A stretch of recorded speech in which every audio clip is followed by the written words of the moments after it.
Okay, everybody. Well, welcome to our first session of the 2025 Reimagining Rural Virtual Community Gathering across Montana. We have 1, 2, 3, 4, 5, 6, 7, 8, 9, 10, 11, 12, 13 communities joining us tonight across the state. That's super exciting. And some of these communities have a lot of people who have are joining them. So that is tremendous to hear. And we are super excited about all of you joining us and having this conversation about our rural communities. My name is Jennifer Anderson, and I am an associate specialist in the Community Vitality Program with MSU Extension. And I am joined tonight as part of our planning group with Tara Mastel. She is also associate specialist in Community Vitality with MSU Extension, and Skylar Gurman. She is our program manager with the Community Vitality Program, and really super important, she is our tech person. So here in a second, I'm going to give you her information in case you have some technical difficulties tonight. Okay, so we also, I need to say this, always say this, we do this program in partnership with Montana Community Foundation. They have been since the beginning super supportive, and we very much appreciate them and all that they do. I don't know, I'll call her out, but Taylor Crowell is on the planning committee with us from MCF. Not sure she's on this call right now. At some point she probably will be. She's on. She's on? Okay, cool. Because in my low tech, I can't see everybody, so I don't know who's all there. Okay, so let's talk a little bit about reimagining rural before we get started. So this is a place for Montana's small towns to gather, connect, share, and learn to build vibrant, sustainable futures for our communities. So what we aim to do with this 3-night series is inspire our rural folks to reimagine a different future for their community. We encourage folks to embrace different perspectives, individuals, and ideas. We also love to see folks connect through shared hopes, dreams, and experiences. And most of all, to get our small towns to create positive change, because your community is worth it. This is our 5th year of doing Reimagining Rural. And so with you all in the mix, I think we have now reached about 65 communities across the state. This started in around 2020, actually started 2019. 2020 was when we launched our first series. And that's when the whole world went virtual. So we were virtual before it was cool, I guess. I don't know. But we are super excited to bring folks together. Our idea was to kind of have an old-fashioned satellite party where we could gather folks in a local community and then come together across the state for some learning and sharing. Okay, so let's talk a little bit about program logistics. So if you have any kind of tech issues, if you have problems getting on, connecting, anything, if you get popped off of this for some reason, there is Skylar's information, her email, and her cell phone number. And I'm thinking she'd probably put it in the chat box as well. So if you need to write that down, please do so, because she's going to be on and she can she's wonderful at tech support. So our agenda, just a quick overview of what we're going to do tonight. And this is kind of generally the way each one of the sessions flows. So we're doing the program introductions right now. So we don't have a recap from the previous from the previous session. We have a couple featured speakers. So we are going to hear from Tara Mastel, who is our main speaker. And then we're going to hear from Lauren Dillon from Big Timber as our community success story. And then what we will do is we will actually pause the presentation, and this will give you guys an opportunity to have a local discussion about what you've heard, what you've seen, and how it relates back to your community. And then about 10 minutes before closing, we come back on live. We just do a wrap up and a preview of the upcoming program. We also love questions and input. The best way to do that at this point is to use the chat box to share during the featured speakers. We will work to respond and answer as best as we can throughout the evening. Please remember to mute yourselves. That's super helpful. We hopefully will have time to just kind of pause so that y'all will have a chance to ask some questions. Okay, so this is also, we have 4 minutes. So this is also a great opportunity for you guys out in your local communities to spend a couple minutes getting to know each other, or at least in doing some kind of introduction if you haven't done so already. So I'm just going to stop talking for a few minutes, and it gives you guys an opportunity to just do some kind of introduction at your local local community level. If you have already done that, it might be an awkward pause for y'all. You can talk about the registration, the QR code, and how individuals register. So with that, I'm going to stop talking for like 2-3 minutes, and then we're going to turn it over to Tara so we can stay on time. Jennifer, while they're doing that, do you want to stop sharing and I can get my thing loaded? Absolutely. Jennifer, do you also want to put the link to the sign-in form in the chat? Yeah, Skylar, I will try to do that. I'm sorry.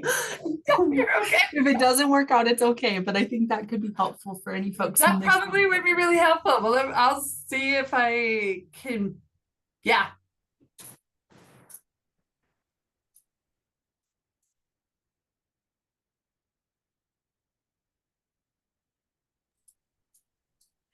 Tara, we see your screen.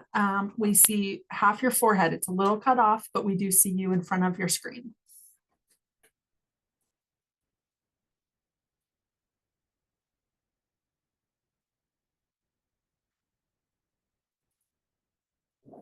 There we go. We see all of your forehead.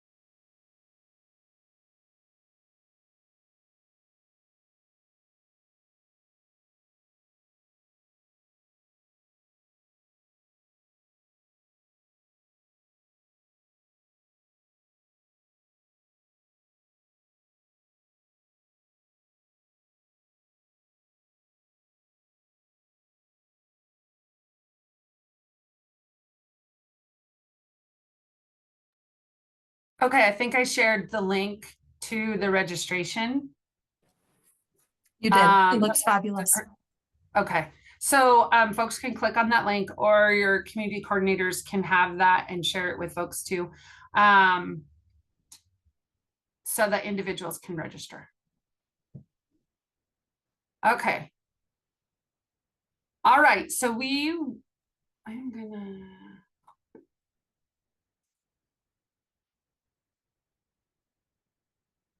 I'm using my 2 screens here.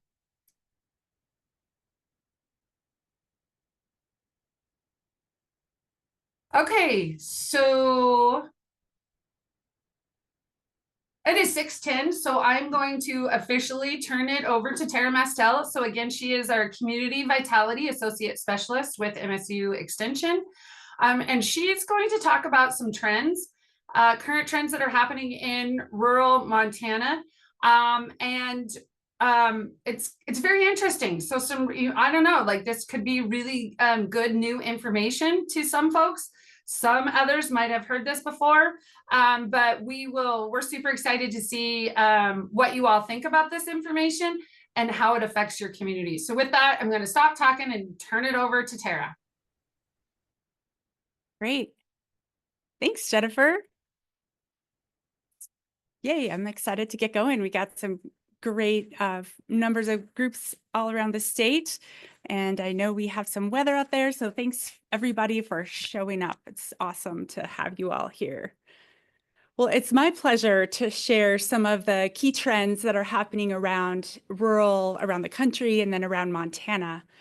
For those of you who have been around the block, maybe done Reimagining Rural before, I'm looking at you, Ekalaka, Forsyth, Cutbank, some Haver folks. Some of this might be old to you. You might have heard this before. But for those that are new to Reimagining Rural, I'm really excited to share some of the key trends that we are seeing and that we're hearing about. And we've shared some of this stuff in previous years of Reimagining Rural, and it really has had a huge impact on those communities. It kind of flips how they think about what's possible for their town. So just a little bit about me, so you kind of know who the heck is talking to you. I grew up in Wolf Point, and I'm so excited and a little nervous to see all my Wolf Point folks there, but I'm glad that they're joining this year. I grew up in Wolf Point, and I led the economic development organization in Jefferson County for about 10 years. In that role, I did all kinds of really cool projects. We renovated a couple of historic buildings, developed a business park, supported new businesses. And all along with that work, I saw how absolutely essential volunteers are in making things happen in small towns, and contributing to the vitality and the economic vitality of those small towns. Volunteers are the ones that kind of make the nice things in town, like the farmers markets, the community foundations, even getting some affordable housing stuff going.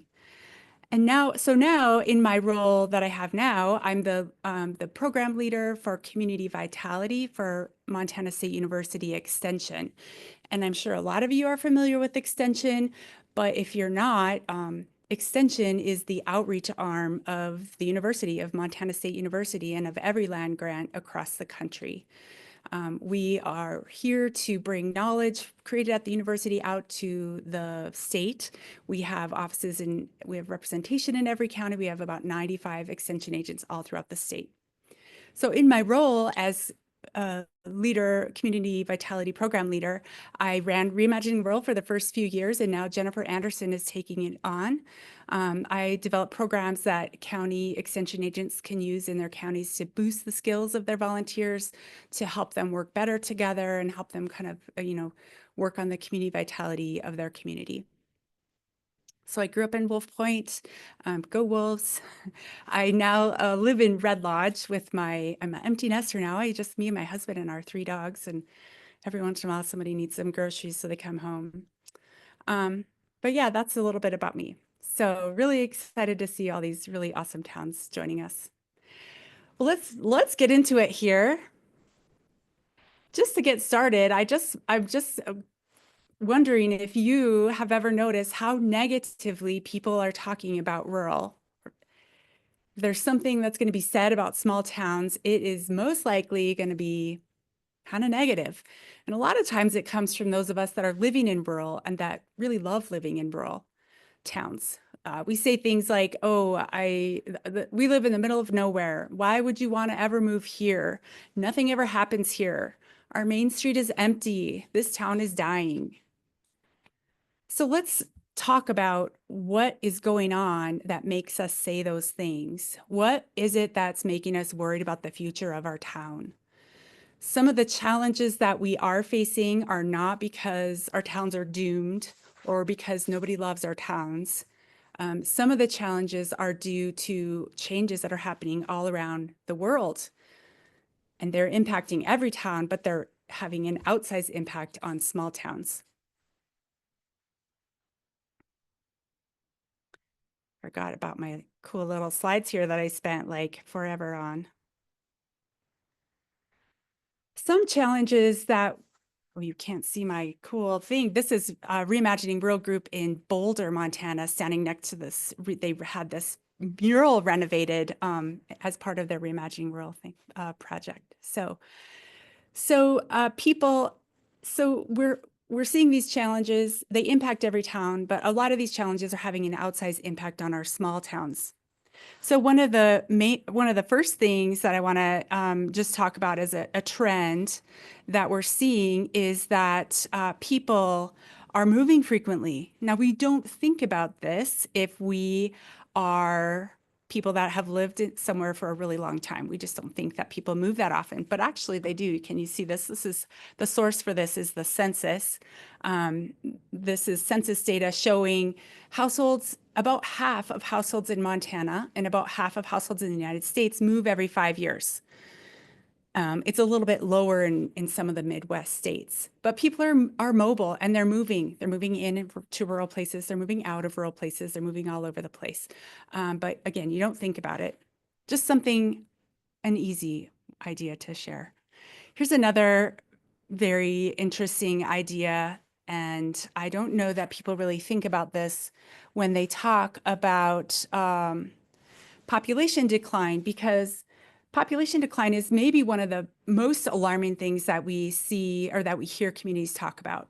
So this is, again, census data. There has been a 31% decrease in family size from 1940 to 2023. In 1940, we had on average 3.6 people in a household. We don't have 0.6 people, but you know, it's an average. So we generally had more people living in a household than we do now. Now it's down to 2.5. You know, people just have smaller families. So this is a trend that's happening all around the US.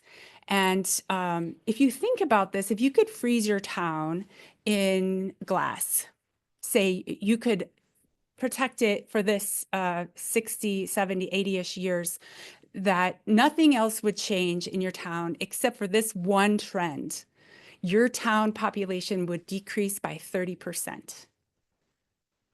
So this is a global trend that has an outsized impact on our, especially on our rural communities. And another thing to think about, if our towns truly, if the population is decreasing, there should be a lot of empty houses around, right? You guys have a lot of empty houses in your town? Yeah. No, we don't. No, we are all short housing. So the thing is that's going on is that households are just, they have fewer numbers of people, but the number of households are remaining occupied. So this is, we're going to send you these so you can see all of the details that my big head is taking up. But this is a little bit older data. I don't have the updated, but it shows you an interesting characteristic. This first column here is population change, and these are counties in Montana. And this here says occupied housing units change. So for example, Carter County had a population change, a decrease of 15% during this time frame in the early 2000s. But decrease in 15% in population, but the occupied households only decreased by 2%. Let's take a look here at like Powell County. They stayed scratched there. Rosebud County, they had a decrease in population of 2%, but the occupied households, the number of households that are occupied increased by 3%. So it's kind of an interesting thing. Population is a thing that concerns us, but there's more to it than just a sheer number. So we're talking about trends, ways to look at what's going on in our small towns. This is the Edith Hotel in White Sulphur Springs. If you ever have a chance to go there, it's awesome. Love it. But the elephant in the room is the powerful 1-2 punch that is going on right now, where we have a more visual society. Everybody's glued to their phones, looking at Instagram, TikTok videos, Facebook. We're just so visual. We just want to see. It's like a constant, fresh magazine curated exactly for us. We're looking at that all the time. We see these things, and then we have instant access to shopping and buying all of those things. So this is a global trend. Everybody in the world is more visual, and they have easy access to shopping. And that has, and if you think about it, even people that live in huge cities are buying everything online. It's not just rural towns. Like my sister-in-law living in Chicago buys her dog food, her toilet paper, everything online. So this is a global trend. It has an outsized impact because when stores close in our small town, it is a huge cause for alarm. And some say it signals that our town is dying. But think about it again, also like in the context of, say, Billings. Stores close there all the time, but there's another store right down the street, so we don't really think about it so much. It's not as alarming as it is in a small town. Global impact, outsize, global change, outsize impact. So stores are closing. It doesn't necessarily mean our town is dying. Part of the change, part of the charm of our small towns is that they're small. Part of the charm and part of the challenge too is that they're small because we have a small population, but then also the organizations that kind of make things happen in our small towns are small. We have these small, a lot of our nonprofit organizations that do so many important things in our communities. They don't have staff. I mean, they're run by volunteers, where we are actually in competition with bigger cities that have nonprofits that have lots of staff, lots of expertise, lots of time. Our local governments have few, if any, extra people to do things like write grants or any projects at all that are outside of the essential functions required by law. We just have very little capacity. In small towns, volunteers do so much. Volunteers make the quality of life things happen in our small towns, like rodeos, the parades, youth sports, arts and culture events. And they also do the necessary things like fire, ambulance, food pantry, that kind of thing.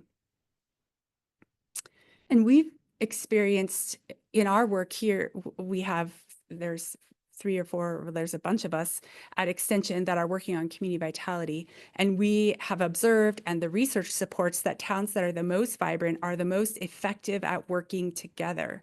It's rarely, when you see a vibrant small town, it's rarely due to one person's really hard work. Everything works better and you get more great things happen in small towns. You get more done. You are able to take take advantage of more opportunities when you are working together. And right now, we have, oh boy, this was not good thinking on my part. This is, right now, people are feeling the pinch of not enough volunteers. We don't, is that, raise of hands for the folks that have your camera on. Are you guys feeling the pinch of no volunteers? Yeah, I see some hands raising. Yep.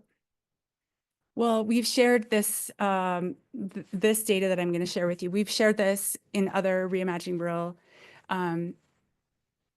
events, and it really kind of, you hear this collective sigh of relief because people feel like, oh my gosh, no one is showing up to do it, to do the thing, to help with this important thing that everybody cares about. Nobody's helping. We don't have somebody to take over the, whatever it is. And so when no one shows up to help and there's no volunteers, it causes alarm again. It makes us think, oh my gosh, this town is dying. Nobody cares about the town. But really, that's not what's actually going on. Is we just don't have enough bodies.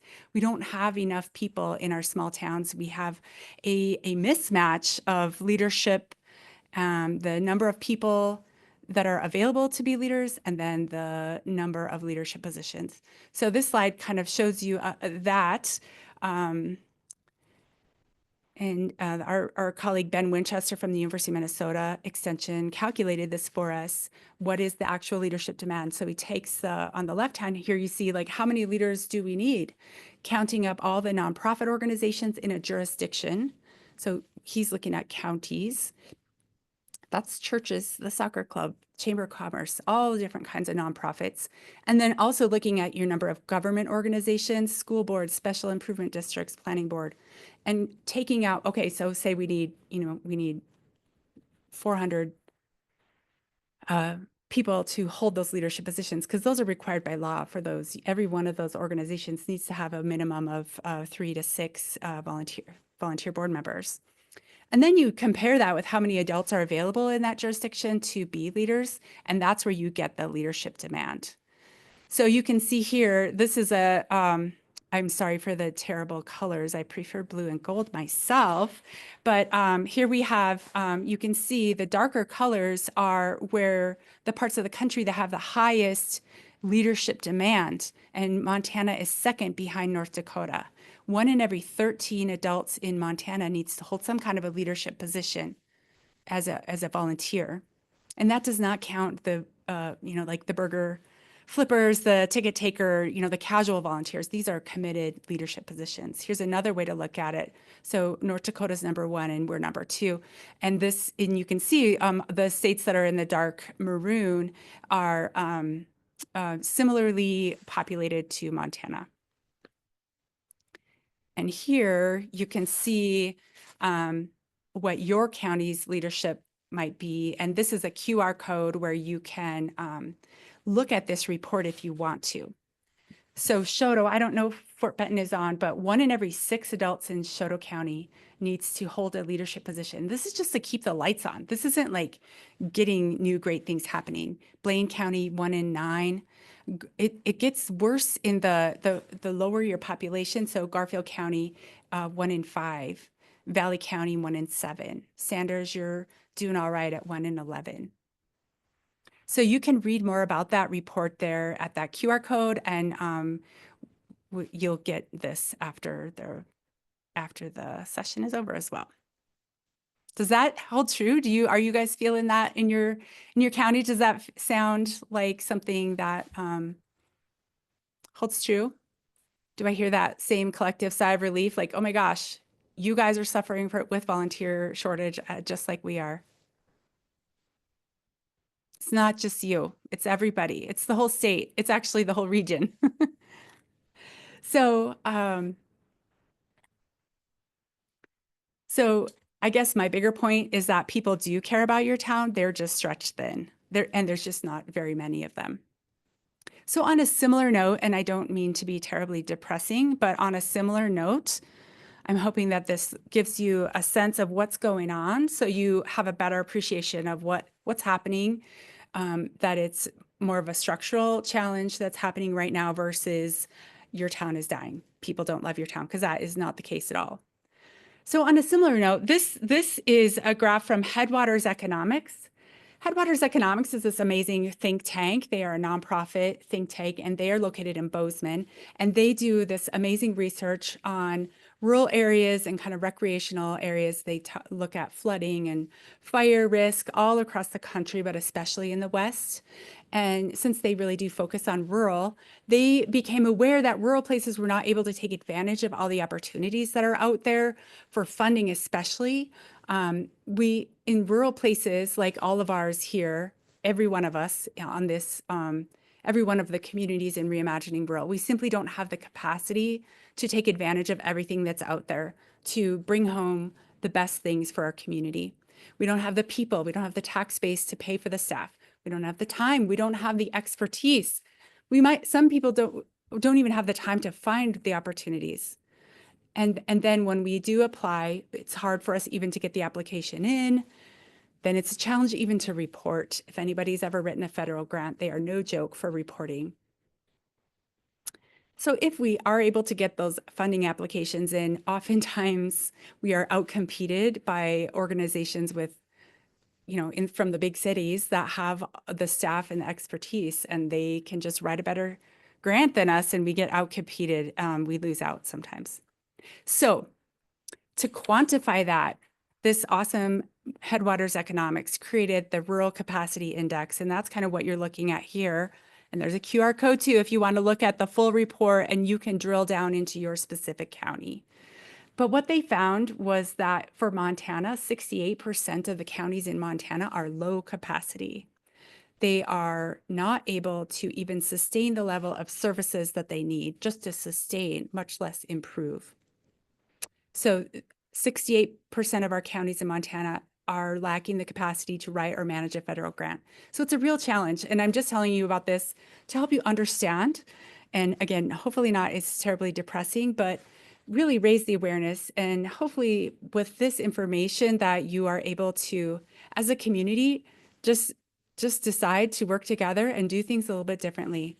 Think about things. You got to get creative. We got to think outside the box. We got to try some different things, because how it's been going, that's not going to work for us anymore. So this is Sue Brerud, Sue and Tim's daughter in Havre. Havre is definitely thinking outside the box. They have an art alley, and this is their beautiful daughter. this is the most amazing photo, and we use it all the time. And every time I'm thankful for Sue letting us use that. But rural is having a moment. People all around, especially, I think it started during COVID, where people decided, like, you know what, rural is pretty great. I want a more higher quality life. I want a slower pace of life. I want a more accessible, easier to get around. And this quality of life in a rural place is more accessible with remote work, and also that pesky delivery of everything. People want to have all the things that they're seeing on all the apps on their phone that they're seeing. One of the central ideas that we have shared in Reimagining Rural is that people are not, it's not a one-way migration out of rural counties. People are moving into rural counties as well. The census has changed how they report data, so I can't really share with you how we used to share it, but there's all kinds of data out there suggesting that people and showing it's small numbers, but when you have a small population, a small number of people moving in does make a huge impact. So yes, there are people moving into our rural communities, and they tend to especially be, there are certainly retirees that are moving in, but they tend to really be in that 30s and 40s age group, where people are really having kids and they're deciding, you know what, this is when I want to make the change. And this whole idea of this rural brain gain is one of the central ideas of Reimagining Rural, and it really has had a huge impact on all the work that we have done. So I'm going to share with you now the research that we did to replicate some of this data that has been so instrumental for Reimagining Rural. The study that really had an impact on us was the workforce mover study that they did at the University of Minnesota Extension. They shared that data with us. They did that study in 2020. They did it also in 2012. They replicated a study that was done in Nebraska in 2012. And so we replicated that study in 2021 in Montana. And we did that only thanks to the Montana Community Foundation and the Montana Farm Bureau Foundation. We're so glad to have that baseline for Montana to understand. We know the census and other data sources tell us that people are moving into our rural communities, but we wanted to know why, because that's a huge reason. We need those newcomers to replace people that die, people that move away. And so when we have that information about why people are moving, it helps us make decisions with our scarce resources.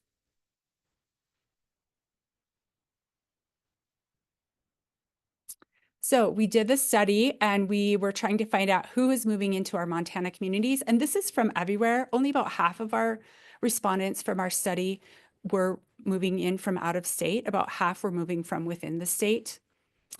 We wanted to know, of those people moving into Montana communities, why are they choosing these places? And once they get there, what are they doing? Are they sitting in their basements, working remotely on a computer? Or are they getting engaged, getting involved? We mailed 9,000 surveys out. We got 1,200 back, which is a pretty good response rate, about 13%.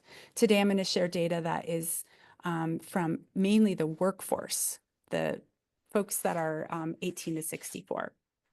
So like I said, the main thing that we wanted to find out was, why are people moving into our rural or Montana communities? So the number one reason, better access to the outdoors. And that is if you're moving into Bozeman or if you're moving into Havre. People wanted a less congested place to live, a slower pace of life, a smaller community, and a safer place to live. Those are the top 5 reasons people said that motivated their decision to move. Top 5 reasons. So what is not on that top 5 list? What's not on there is anything to do with financial. Lower cost of living, lower price of housing. Certainly that was not on there, because these are people that have moved to Montana moved to Montana communities within the last 5 years. So the bigger point here is that their move was motivated for quality of life reasons. And these are all the things that the people that are already living here love it for. So who are these folks that are moving into Montana communities? 34% said they had lived there before. Because we were, I've always hear like, oh, it's just people moving back. Like a new person would never move to a small town. You got to have some kind of connection. Well, that is absolutely not the case. 34%, so about a third have lived there before, but only a third. So chances are, if there's a new person moving into your town, they have not lived there before and they don't know how you do things there. If they have kids, they don't have a babysitter. Yep, Christine, it was a multiple choice, and I will share, there's a 70-page report. If you have trouble sleeping sometime, you can read all about it. But newcomers, most often, they're not from there. And this, in the other studies that this was a replication of, similar results. Only about a third had lived there before. So most people moving into our communities are new. So they don't know who to call for a babysitter. If their roof leaks, they don't know who's a good contractor.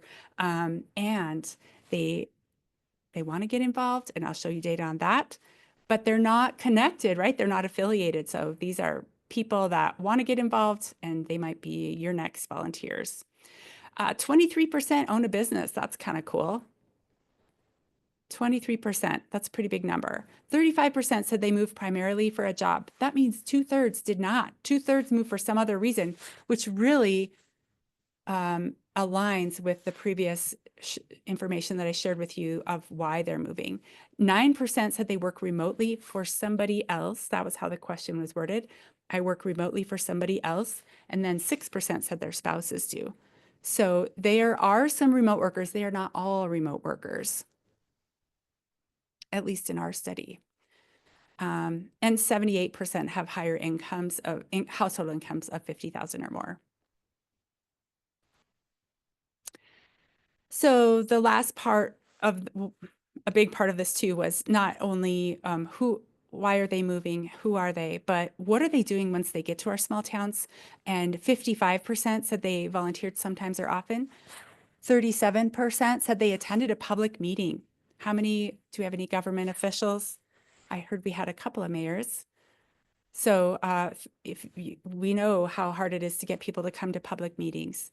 So these folks they're down for getting out to a public meeting. 83% said they exchanged small favors with a neighbor, such as the rest of the answer said, such as shoveling a sidewalk or bringing over a meal. So they're getting engaged. They are digging in. They love where they have chosen to live. And that's a point that I really want to share, is that newcomers love your town for what it is now. They are not concerned or sad that you don't have the grocery store that you lost, or that your little league isn't going anymore. They don't care that you don't have the pool. Whatever it is that you lost, if you've lived there for a really long time, it's a bummer that you don't have it. These folks, they love it for what it is right now. And they're moving because they love it. They're moving for the quality of life. They're moving for what opportunities they have there. They're not moving because you need more kids in your school. They're not moving to help you out. Well, we don't have a real estate problem anymore. But yeah, I think it's an interesting thing. And think about like these awesome kids in Cut Bank helping out at the farm to table dinner. Like this is the best time of the town. They're going to look back on now and say that was the best time in Cut Bank. So just something to think about. Got to catch up on my notes here.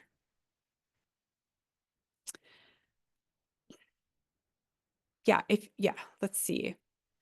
So my Wolf Point people will remember this picture. All that said, there's a lot of great things happening, but there's some really challenging things too. This is Wolf Point about 1955. And so we gotta take a minute and just remember, if you've lived there a long time, the newcomers, they don't know what you're talking about because they love it right now. They think you're crazy. But if you've lived there a long time, you take a minute and you're like, it's hard to see the change. And have you ever thought about it? Everybody, if you're a Bozeman people, everybody, every generation in my family has a favorite Bozeman. You know, for my folks, it was the 1970s. For my kid going there right now, it's probably right now. Like he doesn't know what it was like in the 70s, right? So you got to remember the past, but don't let it rob your future, because your future need your town, the future of your town needs you right now.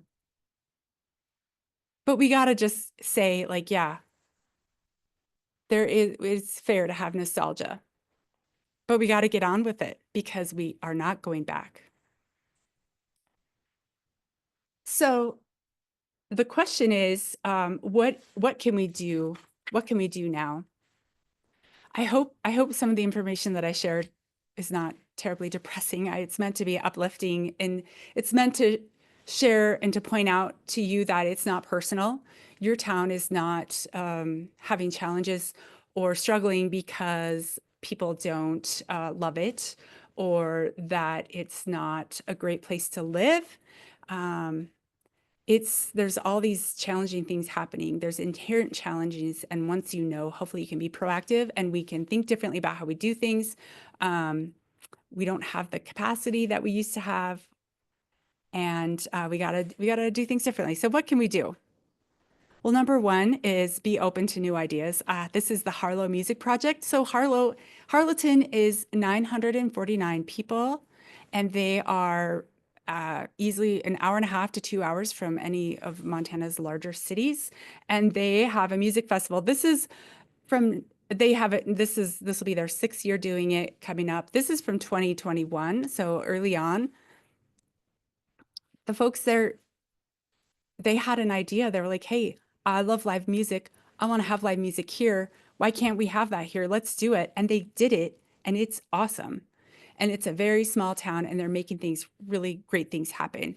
So that goes on with my next point is protect the dreamers. This is Mikey Mullman, and she is the spark plug, one of the spark plugs behind Reimagining Rural in the little town of Warden, which is kind of a bedroom community outside of Billings.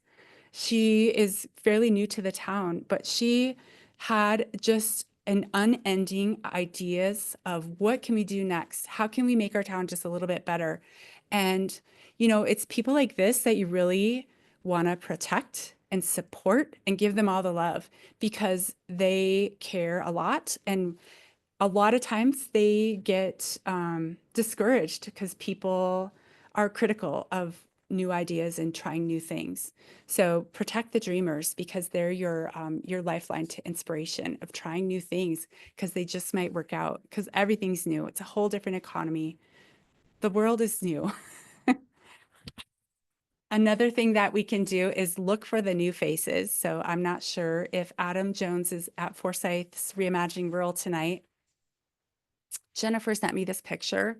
So Forsyth was lucky enough to have Adam Jones and his family move there a few years ago. He heard about how great Forsyth was. He was living, I understand, in Nevada, and heard about how great Forsyth was. And so they, on a flyer, moved to Forsyth from far, far away, and they love it. Right away, he came out to go to the Reimagining Rural event that they were having there. Forsyths are they've done it 5 times now. They've done it every year. And he loved it, and he got involved, and now he's on the committee. Forsyth's going after the big $2.7 million pilot tourism grant with Department of Commerce. Like, this guy is getting involved, and he had this dream. He just like, you know what? Let's do disc golf. I love disc golf. Disc golf is great. Some people are like, I don't know about that, but okay. Well, what do you know? He helped get the money together, write the grants. They have disc golf, and my colleague Jennifer said she drives by it all the time, and there are people playing disc golf almost every time she drives by. Who would have thought? Not only that, there are people coming to Forsyth to play disc golf. They are pulling off the interstate, they see it, and hey, let's go try that out. So, you know, be open to the new ideas, welcome in the new faces, and we got to try something different. And the new faces might not look like Adam Jones. They might look a lot younger than you. They might be from a different culture of you. We gotta do things differently. We gotta invite the new people in. We gotta invite the new ideas, because that's what's gonna make things have changed. We gotta get out of doing the things the same way.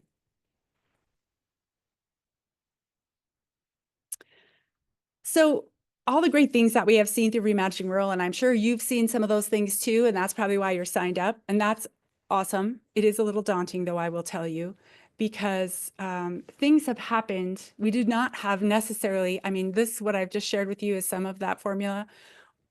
It happens, the great things happen because of the inspiration and the motivation of the people like you that are showing up. People, you got to work together, you got to dream big, you got to think, what is it that I want to have in my town? I can have the nice things. Figure out something that's quick and easy. Like, this is the most beautiful mural that they did in Weibo after Reimagining Rural. And they used the grant from Montana Community Foundation that Montana Community Foundation offers to communities after Reimagining Rural. And apparently this building is right in a very prominent place in town. And it was kind of depressing before, but now they have this amazing small win. And from that, they started something small, get some small wins. And that's what we hope for you. And you win twice with the small wins. You accomplish this really great, like, you know, you might clean up an eyesore. You might get some flower baskets. You might have a welcoming event. But in that, it's the journey, yes. It's the end, it's the destination, you got a great thing. But it's also the journey, because when you're doing those projects, you get to know those people that share the same things that you care about, and you build those relationships, and the next thing that you can take on could potentially be even bigger. So you may be asking, where can I get started? Well, we have some homework for you. We have a little bit of homework. So the ideas shared in the second half of the evening, when you all are talking together face to face, and this is why we really, really insist on everybody showing up in the same room, because that, to me and to Jennifer, that is the magic sauce, because you all love your town. You love it enough to come out on a cold February night, and you have ideas for your town. And when you get together and you share those ideas, it's magical. And that is what we've seen. So you're coming together, you're going to talk about your great ideas, and you're going to say, where do we start? Well, this is a really cool thing that this is from Nebraska. Nebraska's way ahead of us. They've been thinking about this for a really long time. They have a similar, sparsely populated rural population, and they have created this on a couple of decades of research, 20 clues to community survival. And so your homework is to do this survey. We can put it in the chat, and you can do the QR code, and we'll send you an email with it too. But everybody do their own little survey. Do an assessment of your town. How do you think your town rates on each of these 20 clues for community survival? This list was created based on the research of, 2 decades of what did they see in successful rural communities. So this might give you some ideas of where to go next, what to do next, what might be your priorities. And it might also give you some things to celebrate, like, wow, we're really doing great on that. So there's some good things happening. It's super daunting to talk to you all. I read your applications, and everybody has huge high hopes for their community. And I know that you will achieve those things because you're showing up and you're making things happen for your community. But I hope tonight you can see that we do have some challenges in front of us. There isn't really anybody coming to save us. We got to be creative. We got to think outside the box. And now more than ever, we need to think differently and work well together and reimagine the future of our communities. So that's what I have for you today. Does anybody have any questions or comments? This QR code, I'm sorry if you're not a QR code person, but this one is the newcomer study that I shared with you that on people moving, why they're moving. And if you want, you can come off mute and ask a question too, unless I went way too long. Oop. Any comments, questions?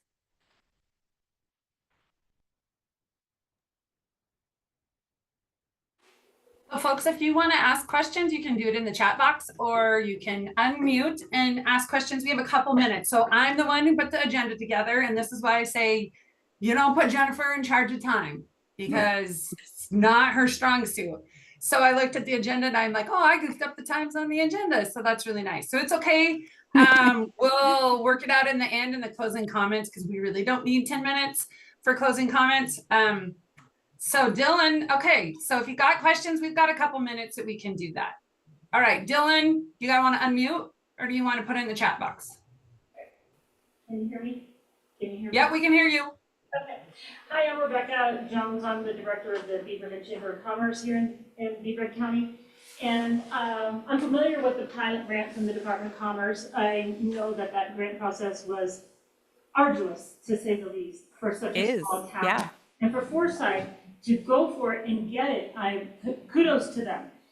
So my question is, do you happen to know how they did that? How were they able to get the number of people together to not only complete that grant application, but to move forward with it? And do you happen to know how many people that were involved in Forsyth? Do you want me to go, Tara? Well, I mean, so I don't live in Forsyth, so I'm an unbiased. I will just say, did you hear me say that Forsyth has done 5 years of reimagining rural?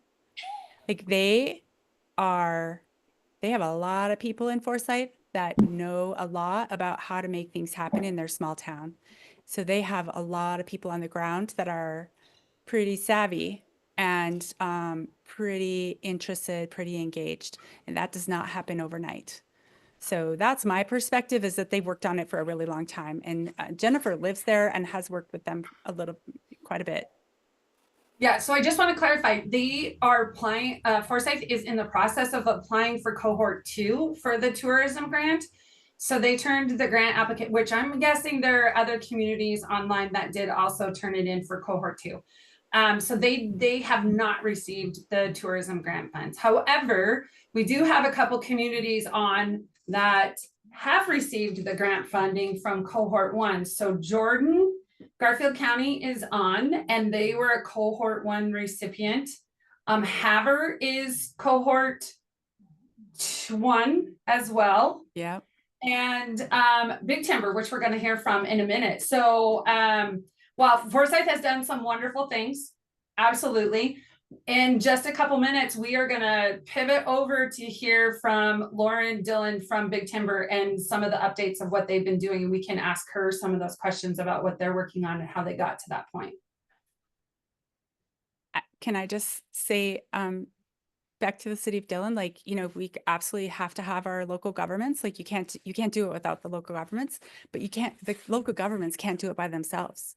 You got to have people in small towns. You got to have people that just rally and work together to make stuff happen. Obviously, I mean, maybe you are, I don't know. maybe of course you probably know that, but to me, it's just, that's different. In big towns, they got staff to do all that stuff. Okay, so this is an interesting, this is great. This is usually what happens when we do Reimagining Rural is we are also learning from you. So as we do this, we're all learning together. So one of the questions that I would ask for the communities out there who are participating is that, like, obviously we don't have the time to talk about that. And I mean, there is cohort 2 going on right now. And then there's another cohort coming up. Is that something, if that is something your community wants to learn more about, how do you bring your people together? How do you know that hard stuff of bringing folks together and deciding on a group and deciding on projects and how do we form? Put that in the chat box and that is something we can work on if that is something y'all are interested in learning more about. So just to clarify, so Jennifer's talking about, I mean, about starting anything. So it could be working on starting to apply for this big grant that's with the Department of Commerce, but it could be with just any big project. Yeah, Carrie Lewis is saying maybe that's an inspiration hour, and I think that might be just the thing. Yeah.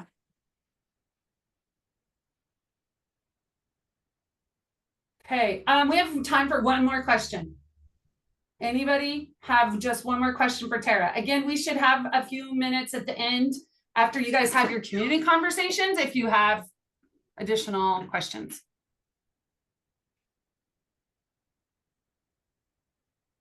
Okay, so as we're waiting, you can put it in the chat box. I think what we'll do is have Tara stop sharing. I'll go back to yeah. sharing. Yep. And then we'll hop on with Lauren and hear from Big Timber, because I am super excited. I got to see their photos, so I'm really excited. Okay, they moved the stop share button. There you go. Had to find Okay, it. so I'm gonna share my screen too.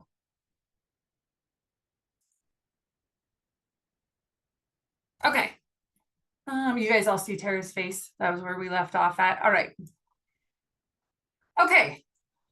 All right. So we're going to move right into the next part of our segment, which is super fun because we get the scoop from our local communities across the state who have been working diligently on projects. And why I love this part is there's just a piece of this that what we've heard from communities throughout doing Reimagining Rural, one of the things that they get the most inspiration from is seeing other small towns do things. So I know, like, when Forsyth, there's a 5-timer, they've been doing this since the beginning.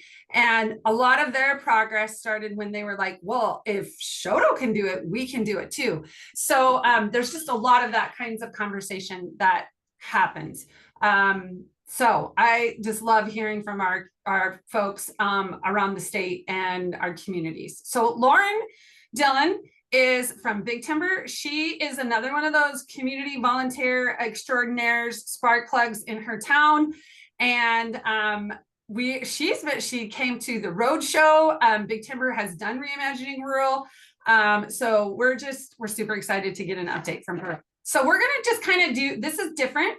The format's a little different this year. We're going to kind of do it as an interview format as we go. So she sent over some slides. So as we're visiting, I'm going to try to multitask and share some of the photos she sent over so y'all can see them and have a conversation at the same time. So here we go. Lauren is on, you'll see Lauren there on your screen. It says Big Timber Lauren, she's waving to us. Okay, so Lauren, thank you for joining us during our first Reimagining Rural session. We are so excited to have you here and to get an update from Big Timber. So I have a few questions for you. Big Timber participated in Reimagining Rural in the past. You attended the Reimagining Rural Roadshow in Miles City. Can you share with our audience briefly what kinds of projects Big Timber has launched since being involved in Reimagining Rural? Yes, I'm happy to.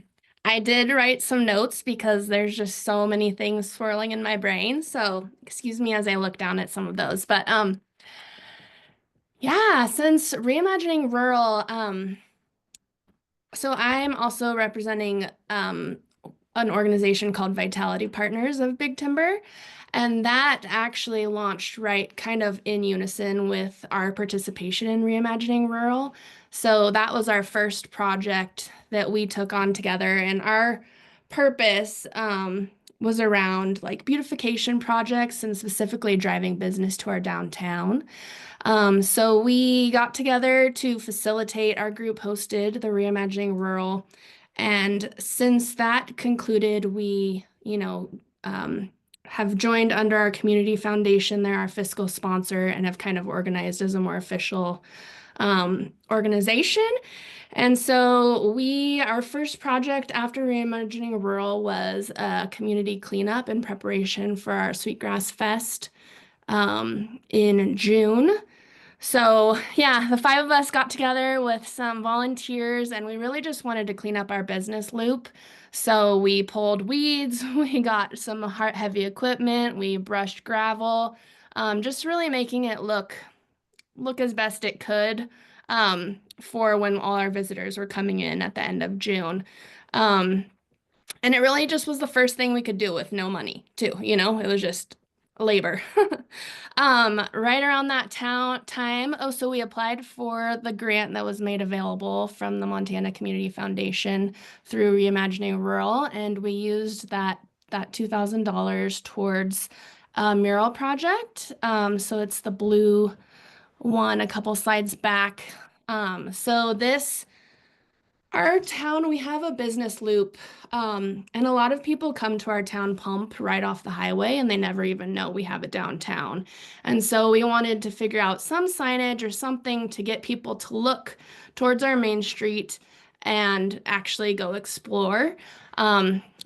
Before we had funds to like actually work on gateway signage and things. So this was our first stab at that. So this is a building immediately or to your right as you look towards our main street. And we contracted with an artist out of Billings. Her name's Alyssa something. I have it written somewhere. But anyways, she was able to start this mural right before Sweetgrass Fest as well and completed it probably in a week cumulatively. And so yeah, sorry, I'm gonna try to hurry this up. But so our group started with beautification projects. We also did a second mural this October on our pharmacy, which is a huge wall that you can kind of see on the top left was all peeling. It used to have tiles falling off the front. And we worked with an artist out of Nashville, one of my personal friends actually, to complete that building or that big long mural on the bottom right. We're also working on getting historic designation for a big timber. So like the first 2 blocks of our main street. I don't know if there's oh yeah, it's that. So yeah, so that we can get this little highway signage, little brown signs.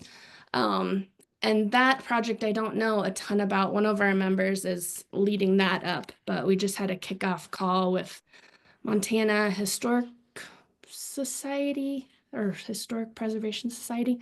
Anyways, so that will be underway. And for the future, we're going to work towards wayfinding signage like Red Lodge has down there and decorative lighting on our main street.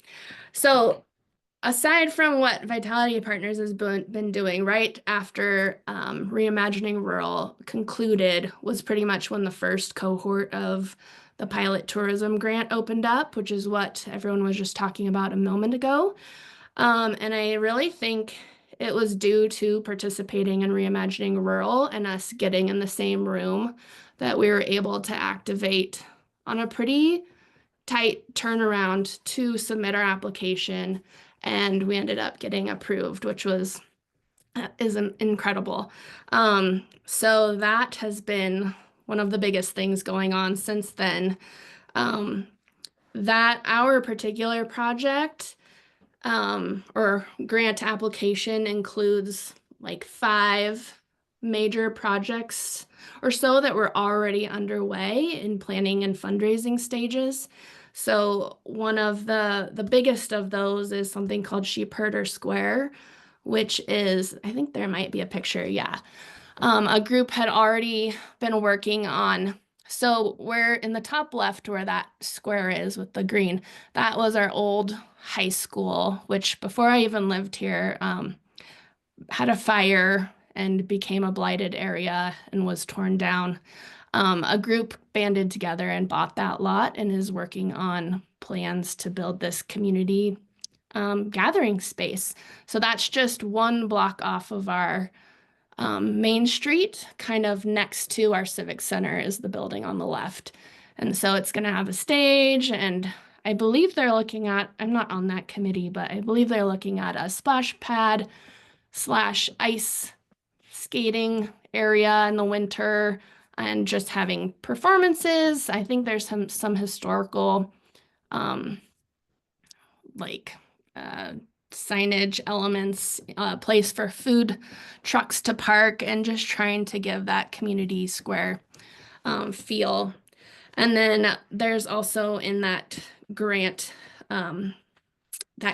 group or application, there's a group working towards a trail system, which is also exciting. I wasn't even aware of that prior to Reimagining Rural. So that grant has just really like brought everyone into the room together, or Reimagining Rural, and then the grant really just brought people together and has raised awareness.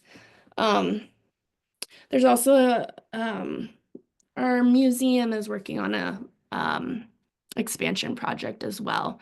So all of those things since Reimagining Rural are really just still getting traction, whether in their planning phases of actually working with subcontractors or their fundraising. And then lastly, or a couple other things, yeah, our chamber is, I think they're gonna work on a new gateway sign. So I have a picture of one of our existing ones, and they're working on getting one for the other end of town, like on the left. And they recently got a grant to help with our Fiber Fest. So I think they're really going to up the marketing and make that a little bigger of an event.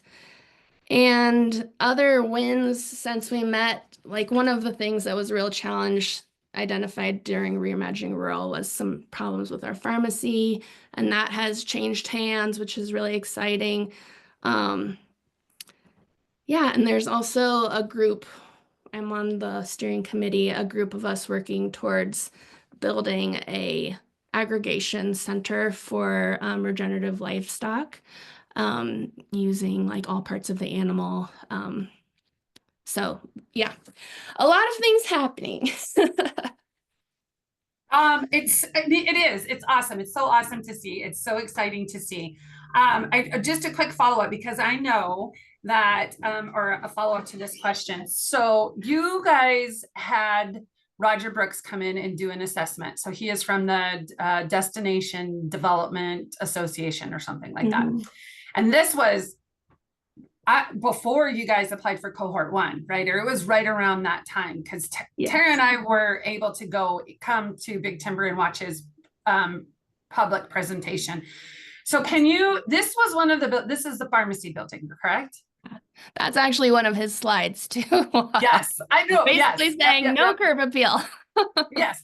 So can you share just quickly share a little bit more about that? Because I do remember that he pointed out that this building was a little bit of an eyesore, putting it nicely. Yeah.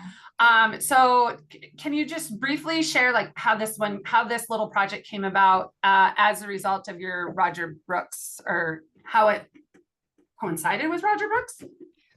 It actually is serendipitous. Well, not serendipitous. It makes sense it coincided, but the conversation had been started, or like that location had actually been identified prior. And so it just really, I think, knowing that, like the motion we started gaining with that idea, but then hearing his feedback just like helped invigorate it to be like, we need to move on this. We're ready to move on this now, type of thing.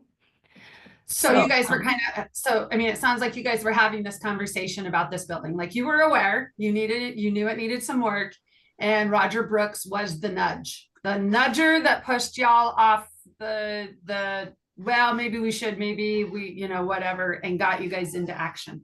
Yeah. Cool. And just, I think coinciding too with like our group of Vitality partners forming and like having a way to accept donations and just like be an entity to help, because it really was a individual conversation prior. Like we knew from another spark plug, someone who has done so much for our town, like he's pretty much painted all the facades, in some way or another. And so he was the original originator. But then, yeah, it was just like the chain of events, I guess. Okay, cool. All right. So other questions that we had, because I know these are maybe some of the questions people out there watching are going to have. How has the culture or the vibe or the community pride, whatever term you want to use, how has it evolved as y'all have made progress? Yeah, it's been really cool. I think since Reimagining Rural, I feel like that really broke the ice. Like things were happening, but they were a little more siloed. And so I feel like it's really got people in the room and working together, like especially through the grant too, the cross organization communication is speaking, where it was probably not so much before. And I just feel like we're taking a little more proactive stance on our future too, which is really exciting. There's a lot of change happening in big timber and, new pressures every day. So it's just feels really good to be co-creating in the future. Mhm. And it's been cool to see organizations that maybe were feeling a little stale in some ways, like stepping up again and taking initiative. And also I think one of the coolest things that I feel is like seeing others just step, like our downtown businesses. A few of them were involved in Reimagining Rural, but they just like stepped up and created their own Harvest Fest this fall, and like the Legion created a Christmas tree competition.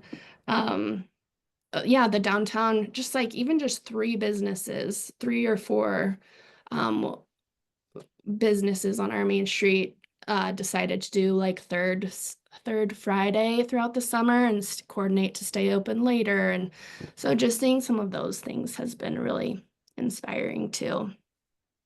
So it sounds like there was Reimagining Rural kind of helped. I mean, there is a lot of things happening in big timber, and but they were sort of siloed, which happens in a lot of small towns. Like people kind of put their blinders on and they do their thing, and they don't really understand how connected they are with other groups in their community, which is the one of the things I think we need to do better at in small towns is developing those relationships across organizations. So it sounds like there was kind of this synergy that happened with bringing different groups together and understanding what each were doing and how really honestly y'all had the same goal in mind, the same vision in mind for improving your community in some way, shape, or form. And I think, yeah, Roger's presentation, that first assessment, I think like he's a very motivational speaker and gives tons of ideas for small wins. And so like the third Fridays, for example, I imagine that kind of evolved from some of his ideas too. So, and maybe just the time being right. Like there, some of those actually a couple of those people are new business owners as of the past year, or and so they were bringing fresh energy to our main street too. So you had some newcomer, I mean, maybe not newcomers, but new people, some fresh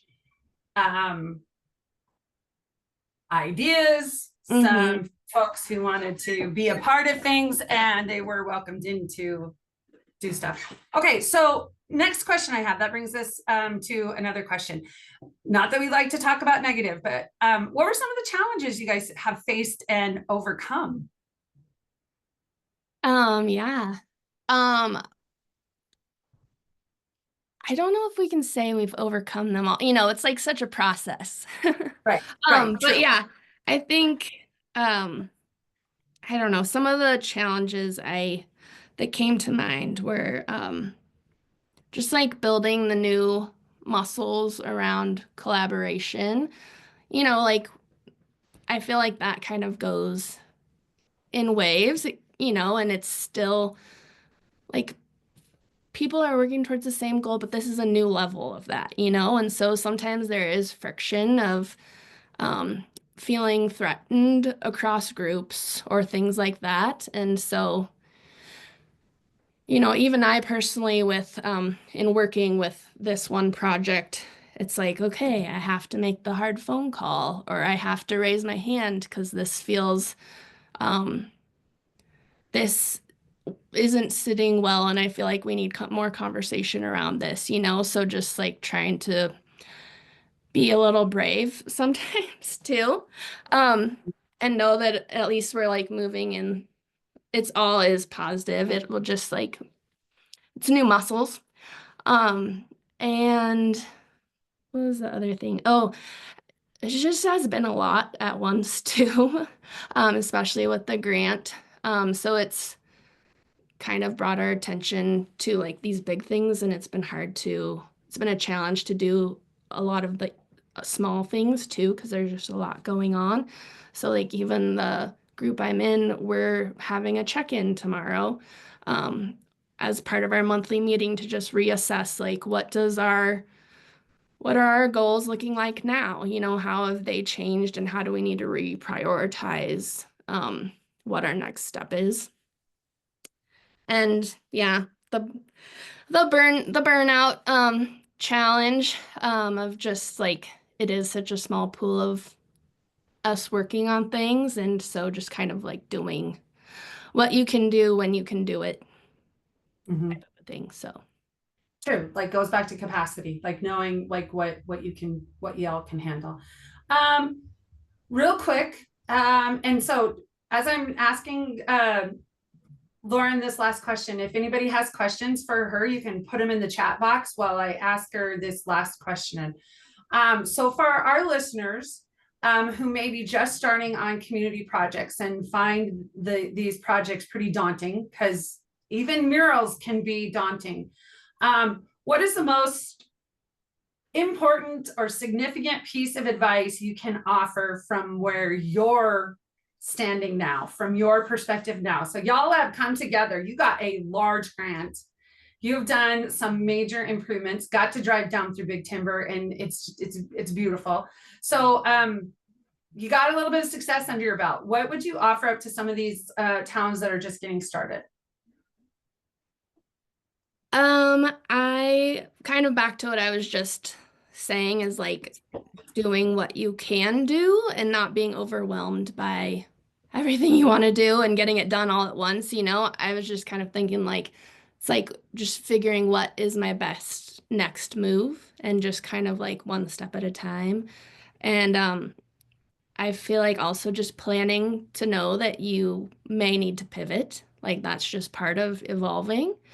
And the last thing is to the networking. Like I do have to applaud you guys for these organizations and or this program, I mean, and the roadshow. Like it was real, the roadshow especially, like being in the same room with other communities and just taking away that barrier of having to like reinvent the wheel and being able to like, you know, share resources of I use this person for this, or here's a sample plan of that, or oh wow, you guys were able to achieve that funding for, you know, it just reinvigorates you to know that other people are achieving the same thing with similar capacity. So You're not alone. It's nice to know you're not alone. Yeah. I mean, for sure. Like, I think our small towns are all somewhat different. And at the same time, like we're unique and we still have so many commonalities and we share so much in common that there's no sense to reinvent the wheel. Like we need to do a better job communicating and networking with each other and sharing resources and things. Because at the end of the day, we kind of are all in this together. Yeah. Okay, yeah. So the question was on here, was it Alyssa? I knew somebody was going to want to know who the artist was. Alyssa Leninger of Billings. So she was one of the artists for the murals. Is there any other questions for Lauren before we transition into the community conversations? I can do a rapid fire because I've been sort of Okay. answering because I know enough to be dangerous about some of these things. So Vitality Partners, you said you had the Community Foundation as your fiscal sponsor. So are you a nonprofit? How would you, is it a community group? I don't know how to explain it, but they are the nonprofit and they Yeah. will like house like a Yeah. fund, I guess, or so that we can collect money through Yep. them. So yeah. Yep. Fiscal sponsor. Yeah. So you're not an official 501c3. You're Not yet. yeah. No. Yeah. Mhm. Yeah, that's great. And then do you know who made plans for the city block that was the high school? Do you know? Was it an engineering firm? Oh, the Or actual plan? yeah. I don't know. There Yeah. is if you Google it, there's a website for this Oh, Sheepherder Square. Sheepherder And Square. Great. you might be able to just click the contact form. Yep. Yeah, there's a contact form, so you could email them. Great. So, oh, can I just add something to share? yeah. Like, I know that when we were there doing Roger Brooks's his final presentation, there was already a group that was already in existence that was working on this plaza, right? So the plaza idea or vision for this plaza had been going on for some time before Roger Brooks's presentation, I believe, was kind of the gist of what I got. And then when That's he what I came, it just boom, like solidified it. And then Roger Brooks, Jennifer, how much does he cost? $26,000, I believe, was the last time we heard. So Jordan had Roger Brooks. So Tio Sinks is on it's listed under Tio. Jordan is another one of the recipients of cohort 1, and they had Roger Brooks come in and do an assessment, as did Broadus. And they are also a cohort 1 community. And see, Saber, we're on the same page. And he was, and again, like 26,000. And we're going to hear from Broadus the last session. So we can ask them, yes, that was the correct amount. Perfect. So we can ask Broadus more too about the Roger Brooks assessment. And they even had Jeff Siegler come in and do a civic assessment. And he's going to be our key featured speaker for our 3rd session. So we're going to hear from Jeff Siegler about civic apathy, turning that into community pride. And then we get to hear the real deal from Broadus, because they had him come in, and we can get them to talk a little bit about their Roger Brooks assessment as well. So we need to transition. So I just, from the bottom of my heart, thank you so much, Lauren, for coming on and sharing Big Timber, your story. It's so wonderful to see, and we're just so excited to get to sit back and watch you guys all work your magic. So it's just awesome. So thank you again for joining us. We really appreciate it. So you all. All right. So with that, so we remotely stay on time. We're going to start to pivot into your community conversation. So what we're going to do time-wise, we'll let you all go till about 7:55. To give you back a little bit more of that time. So here's kind of some ground rules for your local conversation. Take space and make space. So y'all know when you show up for these kind of events, you're either a talker or you're not a talker. So if you're a person that has a tendency to overtalk, stop talking and let others talk. If you're a person who kind of sits back and doesn't say a lot, don't be afraid to jump in. No idea is too bonkers. This is your time to dream big. Address the idea, not the person. So you may have a difference of opinion in your community, and that's okay. Actually, it's good. But make sure you address the idea, not the person. Diversity and perspective are huge. Listen to understand, not to respond or judge. Be curious of what your neighbors have to say. And the last couple things, this is your town. Speak from your heart. Use I statements. And above all else, don't be scared to think big for your little town, because y'all are worth it. Okay, so this is where we are going to pause. These are some guiding questions. I emailed these all out to your community coordinators, but you can use these questions to guide your conversation if you want or you need to. And if you don't, that's okay too. If a conversation happens organically, that's awesome. But here are some questions if you need some help.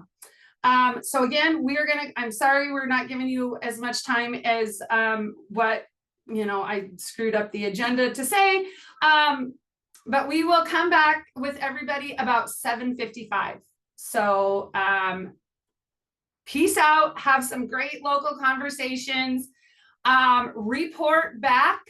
At any point in time, you can put into the chat box some more questions you have, things you want to learn more about, or like what your topics y'all talked about. So with that, we are going to pause and let you guys talk.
the pilot community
Okay, everybody, just to give you a quick heads up, I'm sorry for the interruption, but you have about 15 minutes left. So keep on keeping on. And when you get a moment, comment in the chat box.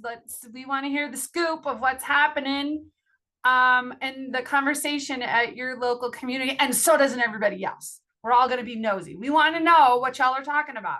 So carry on your conversations, but when you get a moment, put something in the chat.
Quick interruption, everybody.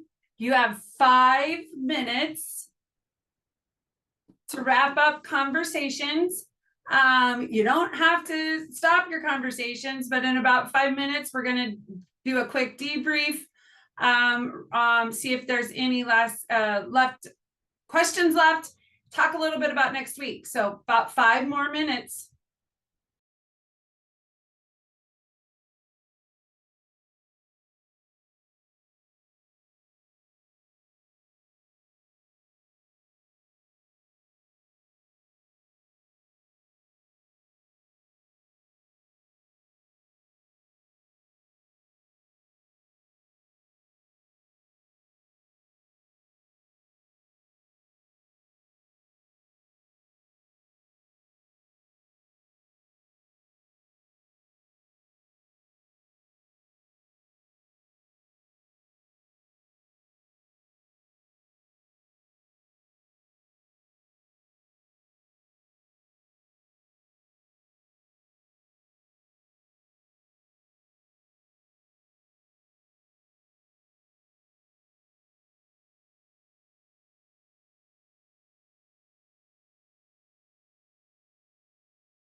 Okay, 1 minute. Here's the 1 minute bell. We'll be coming back together as a group in 1 minute.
Okay, I think we're gonna go ahead and get back to come back to the big group, the conversation, and spend a couple minutes just debriefing. So if you haven't had a chance, you can share what your community discussed in the chat box. If you can comment quickly, you can also take yourself off of mute and comment or ask a question.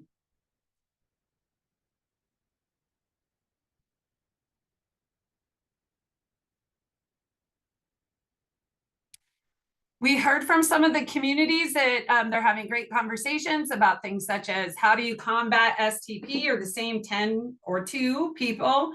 Rudyard, they're getting a new community center, so they were having a great conversation about that.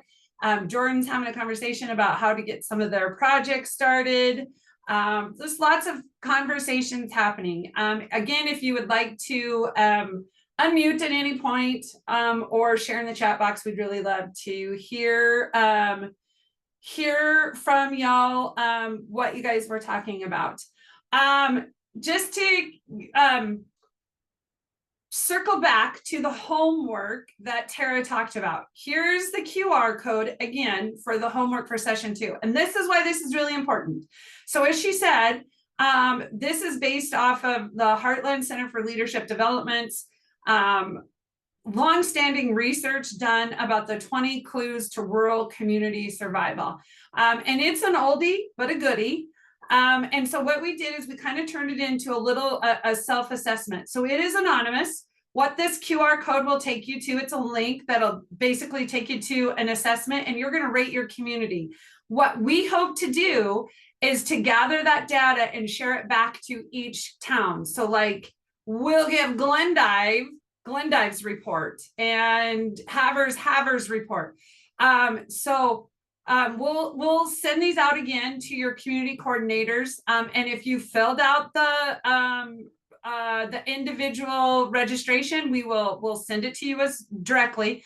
But this kind of is just a baseline to have a conversation about what you think about your community. Is it okay to share with folks that couldn't attend in person as well? Oh yeah, go ahead, Carrie. You can share away.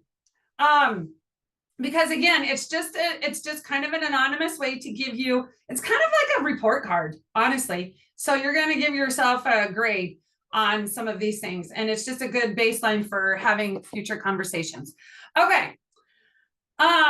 So that is for session 2. So please do it sometime before before like Tuesday next week. Okay, so what's coming up?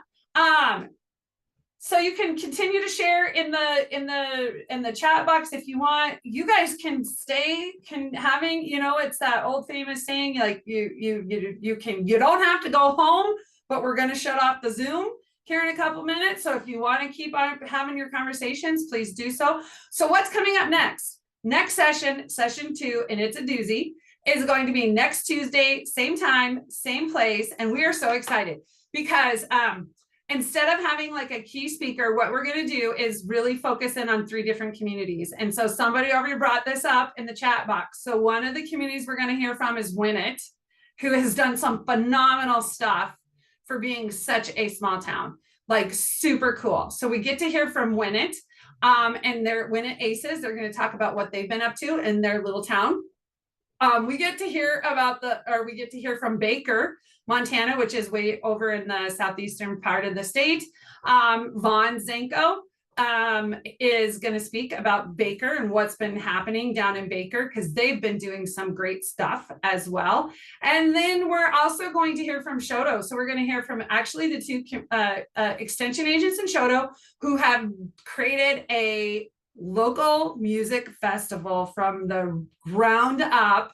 And Tara and I and Skylar have gotten to hear their presentation before, and it's awesome.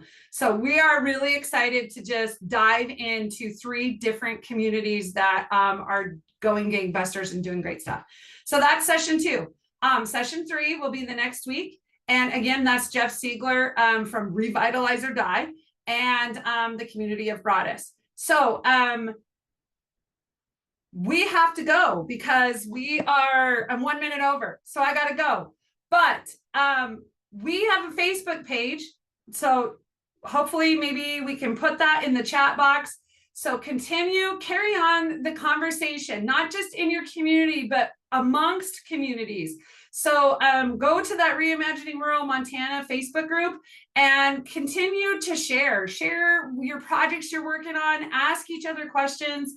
We've tried to create a network there of small towns so that you all can learn from each other. So going once, twice, 3 times, we will see you next week.